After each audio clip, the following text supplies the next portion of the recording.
সেদিন তো বাজার গেছিলাম, হিয়া তো বায়না ধরেছে আইসক্রিম ওকে কিনে দিতেই হবে।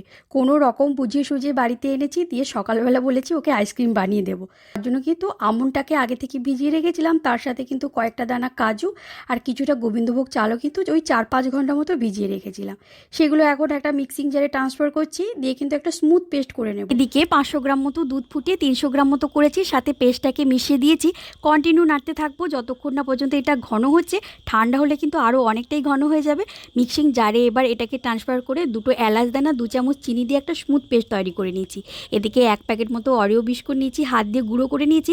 এবার ওই পেস্টটার সাথে কিন্তু অরিও বিস্কুটটাকে ভালো করে মিশিয়ে দেবো। আজকের আইসক্রিমটা কিন্তু আমি চায়ের কাপেই বানাচ্ছি। এবার চায়ের কাপে পেস্টগুলোকে দিয়ে কিন্তু ফ্রিজে স্টোর করব। পরের দিন দুপুরবেলা একটা বের করেছি, এত সুন্দর উঠেছে।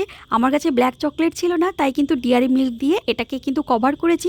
ভীষণ ভালো হয়েছিল কিন্তু খেতে। অবশ্যই গরমে কিন্তু এরকমভাবে ট্রাই করো, ভীষণ ভালো।